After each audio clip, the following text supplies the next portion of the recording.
عثمانیہ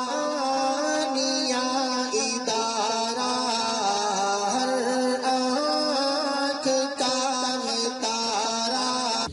السلام علیکم ورحمۃ اللہ۔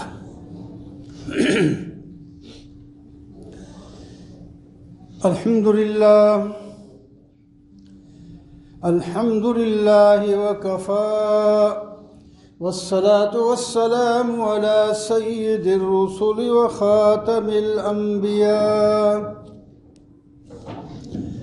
اما بعد فاعوذ باللہ من الشیطان الرجیم، بسم اللہ الرحمن الرحیم۔ الذين ينفقون أموالهم بالليل والنهار سرا وعلانية فلهم أجرهم عند ربهم ولا خوف عليهم ولا هم يحزنون۔ وقال النبي صلى الله تعالى عليه وسلم: رجل تصدق صدقة بيمينه يخفيها، أو كما قال: صدق الله مولانا العظيم وصدق رسوله النبي الكريم، ونحن على ذلك لمن الشاهدين والشاكرين والحمد لله رب العالمين۔ سورہ بقرہ کی ایک آیت تیسرے پارے میں سے، اس میں اللہ تعالیٰ فرما رہے ہیں جو لوگ اپنے مال رات کو یا دن کو چھپا کر یا سامنے سب کے علانیتاً خرچ کرتے ہیں، ان کو اجر ملے گا، ان پر خوف بھی نہیں ہوگا اور غمگین بھی نہیں ہوں گے۔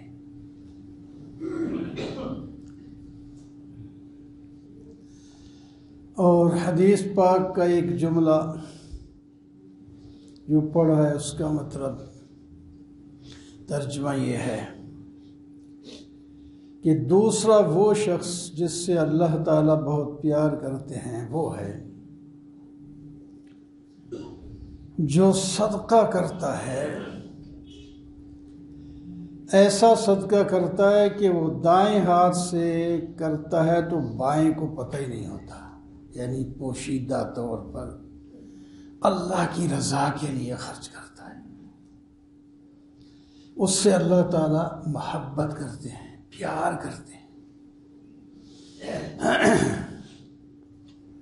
تو دونوں حدیث اور آیت میں انفاق یعنی خرچ کرنے کی ترغیب دی گئی ہے۔ وہ مال جو اللہ نے ہمیں دیا ہے اسی میں سے خرچ کرنے کی ترغیب قرآن پاک میں بہت جگہ پر وکھرے وکھرے انداز میں دی گئی۔ خرچ کرو گے یہ فائدہ، خرچ کرو گے یہ فائدہ، نہیں خرچ کرو گے تو یہ نقصان بھی بتائے گئے، فائدے بھی بتائے گئے۔ تو یہ جو آیت میں نے پڑھی ہے اس میں فائدہ بتایا، جو آدمی خرچ کرے رات کو یا دن کو، یہ ایک محاورہ ہوتا ہے رات اور دن کا۔ رات دن یہ کام کرتے ہیں، مطلب ہے ہر وقت، کسی بھی وقت خرچ کرے، اس کا مطلب یہ ہوا جس وقت بھی خرچ کرے اللہ کی رضا کے لیے۔ پھر دو کلمے اور، سرا وعلانیتاً، سرن کسی کو پتہ نہیں لگنے دیتا، کسی ضرورت مند کی ضرورت اس کو پتہ چل گیا تو چپ کر کے اس کی ضرورت پوری کر دی، اس کو کہتے ہیں سرًا، پتہ ہی نہیں لگنے دیا۔ اللہ اکبر۔ ایک اور حدیث میں آتا ہے اللہ تعالیٰ اس سے بہت پیار کرتے ہیں اور اس سے بہت خوش ہوتے ہیں۔ کس سے؟ کہ ایک شخص ایسی جماعت میں آیا جو لوگوں کی ایک جماعت تھی، اپنے کسی کام میں مصروف ہیں، وہ ضرورت مند تھا، اس نے اپنی ضرورت پیش کی، کسی نے کوئی پرواہ نہیں کی، کچھ نہیں دیا اس کو۔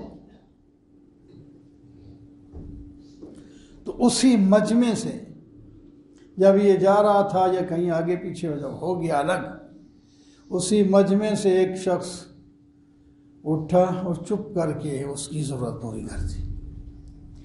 یہ جو مجمع سے شخص ایک اٹھا ہے اور اس نے چپ کر کے لوگوں سے الگ ہو کر اس کی ضرورت پوری کر دی، اللہ تعالیٰ اس سے بہت ہی خوش ہوتا۔ جیسے اللہ خوش ہو جائے بس اس کا تو بیڑا پار ہو گیا نا، اللہ خوش ہو، اللہ خوش ہو جائے۔ ہم دنیا کو خوش کرنے کے لیے تو بہت کچھ کرتے ہیں، بچوں کو خوش کرنے کے لیے، بیوی کو خوش کرنے کے لیے، ہمسائے کو خوش کرنے کے لیے، اپنے قائد کو خوش کرنے کے لیے، جماعت کو خوش کرنے کے لیے، حکومت کو خوش کرنے کے لیے، رشتہ داروں کو خوش کرنے کے لیے، پتہ نہیں کیا کیا کرتے ہیں۔ وہ ذرا ناراض ہو جائیں تو جناب ہم بھی پریشان ہوتے ہیں۔ تو اگر ہم اللہ کو خوش کریں تو یہ سارے خود بخود خوش ہو جائیں گے۔ یہ ایک اصول ہے، اللہ راضی ہو جائے تو اللہ تعالیٰ راضی ہو جائے تو پھر کوئی ناراض نہیں ہوتا، یا ہوتا ہے تو اپنا نقصان کرتا ہے۔ وہ جو ناراض ہوتا بھی ہے وہ تبھی ناراض ہوگا، وہ اس کا عقیدہ نہیں مل رہا ہوگا، مشرک ہے، کافر ہے، اس قسم کے کوئی اس کی دین اس کے ساتھ نہیں مل رہا۔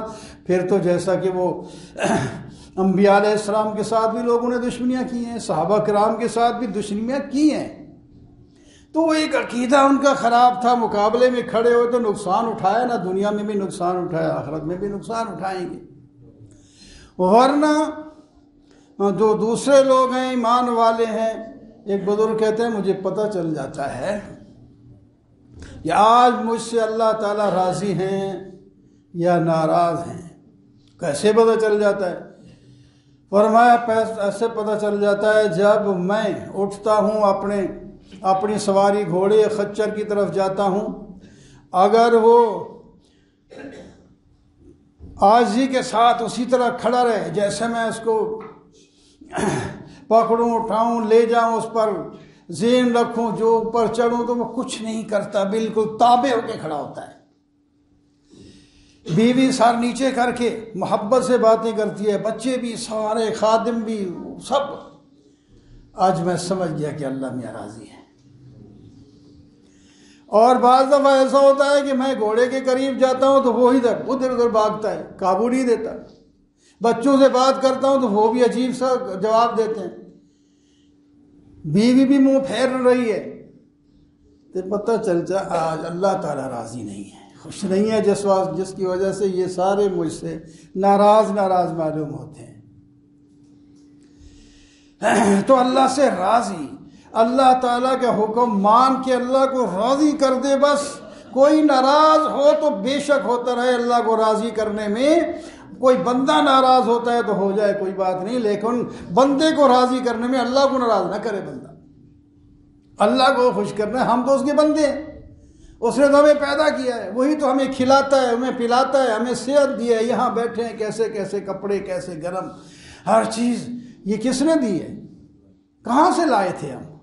اللہ نے دیے، تو پھر اس کو نہ خوش کریں تو کس کو خوش کریں؟ پھر جانا بھی اسی کے پاس ہے، یہ نہیں کہ ایک دفعہ آ گئے بس ختم، جانا بھی اسی کے پاس ہے، ناراض کر کے جائیں تو پھر کیا بنے گا؟ تو اللہ میاں خوش ہو جاتے ہیں۔ تو سرًا و علانیۃً، رات کو اور دن کو، مطلب تو آیت کا یہ ہے کہ جس وقت بھی چاہے خرچ کرے اس کو یہ فائدہ ضرور ہوگا، اس کو ثواب بھی ملے گا اور جنت بھی ملے گی، نہ خوف ہوگا نہ غم۔ دنیا میں کوئی بھی بندہ ایسا نہیں جو کہے نہ مجھے کوئی خوف ہے نہ غم ہے، بھاؤ نیک بھی لوگ بھی ہوں تب بھی کوئی نہ کوئی تو اللہ کی ناراضگی کا غم تو لگتا ہے، جہنم کا ڈر تو لگتا ہے، قبر کا ڈر نہیں لگتا، کچھ نہ کوئی ڈر تو ہوتا ہی ہے۔ دنیا انسانوں کا نہ ہو تو قبر کا ڈر، عذاب کا ڈر، کوئی نہ کوئی ڈر تو ہوتا ہے۔ ایک ایسی جگہ ہے جس میں کسی چیز کا ڈر نہیں ہے، وہ جنت ہے۔ نہ غم ہے وہاں نہ ڈر ہے۔ ڈر ہوتا ہے آگے، یہ نہ ہو جائے وہ نہ ہو جائے، اور غم ہوتا ہے پیچھے کہ میں یہ کرنا تھا وہ نہیں کر سکا۔ تو وہاں جو کچھ یہ کر گئے اللہ نے جنت میں بس بھیج دیا، اس واسطے ٹھیک جو کچھ کرے ٹھیک کر رہے، کوئی غم نہیں۔ اور آگے اس جنت میں یہیں رہنا ہے اور اسی مزے سے رہنا ہے، نہ جوانی ختم ہوگی نہ صحت ختم ہوگی، جوانی رہے گی۔ یہاں تو بوڑھا ہو جاتا ہے، جو بھی دوائیاں کھائے، روز بادام کھائے، سونے کے کشتے کھائے، جو بھی کرے بھی تو ہو جائے گا بوڑھا۔ پھر خواہ کالی داڑھی کر کے جوان تو نہیں ہوتا تو پھر بھی اسی طرح بوڑھا ہی ہے، سفید بال ہو یا کالے بال ہو بوڑھا۔ کچھ لوگ بوڑھے نہیں میں جوان ہوں اب کہتے میں جوان ہوں، کیسے جوان ہے؟ تو وہاں بڑھاپا نہیں آئے گا، وہاں بیماری نہیں ہوگی، یہاں حسن، جوانی بچپن میں کچھ اور ہوتا ہے، جوانی میں کچھ اور ہوتا ہے، پھر گھٹتے کتنے حسین ہوں تو بہر ایسے ہی لگتے ہیں، بس بالکل حسن خراب جب ہو جاتا ہے تو دیکھنے کو دل بھی نہیں کرتا۔ وہاں حسن میں کمی نہیں آئے گی، زیادتی ہوگی تو ہوگی۔ حسین، جمیل، جوان، کھانے کو بے شک بھوک بھی نہیں لگے گی، پیاس بھی نہیں لگے گی، لیکن یہاں بھوک اور پیاس نہ ہو تو کچھ کھانے کو دل نہیں کرتا۔ وہاں بھوک کے بغیر، پیاس کے بغیر جب کھانے بیٹھیں گے تو کھاتے جاؤ، مزے میں کمی نہیں آئے گی، کھاتے جاؤ۔ صبح بیٹھے نماز پڑھنے کے لیے ظہر کو نہیں اٹھنا، کھائی جاؤ، عصر کو نہیں اٹھنا، کھائی جاؤ۔ نہ پیٹ جواب دے گا، نہ حلق جواب دے گا، نہ دانت جواب دیں گے، کوئی بھی جواب دے، کھا دی جاؤ۔ 2 دن 4 دن 10 دن 20 دن کھاؤ، کھاتے جاؤ ایسی جگہ۔ اور پھر یہاں تو کچھ دیر کے بعد لیٹرین جانا، وہاں کوئی لیٹرین نہیں، اس واسطے کہ لیٹرین کی حاجت ہی نہیں، کھاؤ وہی ہضم۔ ایسی جنت نہیں چاہیے نا بھائی۔ اس کے لیے پھر ہمیں جو نبی علیہ السلام نے، اللہ تعالیٰ نے اپنی کتاب بھیج کر ہمیں سمجھایا، اس کے مطابق جائیں نا۔ یہ تو عارضی زندگی ہے، پتہ نہیں ہے جو آج ہم بیٹھے اگلے جمعے میں سے کون ہوگا کون نہیں ہوگا۔ اگلا جمعہ تو پھر بھی ہفتہ ہے، کوئی پتہ نہیں شام تک کون ہے کون نہیں۔ تو جب ایسی بات ہے تو ہم تیاری میں کیوں نہ رہیں، تیاری کریں۔ ہمیں حج کو جانا ہوتا ہے سال پہلے، پتہ نہیں بعض دفعہ لوگ زندگی بھر تیاری کرتے رہتے ہیں، حج کو جانا ہے، فلاں جگہ جانا ہے، اس کے لیے بہت تیاری کرنا پڑتی ہے۔ بھائی ہم نے دنیا سے آخرت کو جانا ہے، اس کے لیے تیاری کیوں نہیں کرتے؟ تو اللہ تعالیٰ فرما رہے ہیں تم خرچ کرو نا، ایک تو ثواب دوں گا یہاں، یا اللہ یہاں کتنا دیں گے؟ من جاء بالحسنۃ فلہ عشر امثالہا، جو ایک خرچ کرو گے 10 دوں گا۔ پھر مثال کے ساتھ سمجھایا، صرف 10 پر یہ نہیں کہ ہم 10 پر بند کر دیا، 700 تک بھی دیں گے۔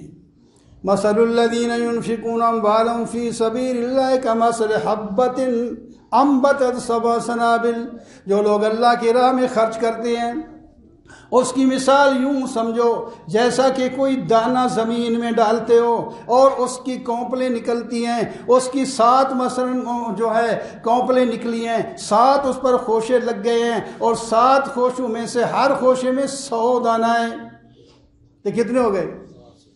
700 دانے۔ ایک دانہ تم نے ڈالا تو 700 لے لو۔ جس پر ہمیں اس پر کیوں نہیں یقین آتا؟ یہ میری تیری بات تھوڑی ہے، اللہ کی بات ہے۔ یہ نہیں کہ آپ وہیں خرچ کر کے آئیں اور شام کو آئیں 700 میرے گھر نہیں آئے۔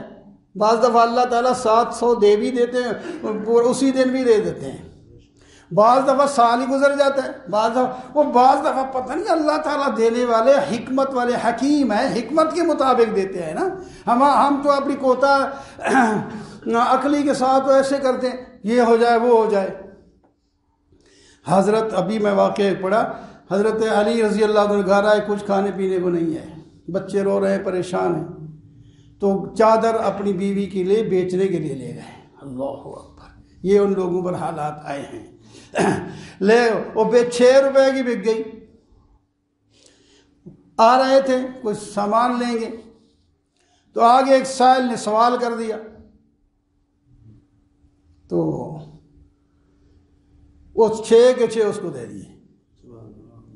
وہاں پھر کچھ نہیں بچا، پھر بچے اسی طرح کیا کریں گے؟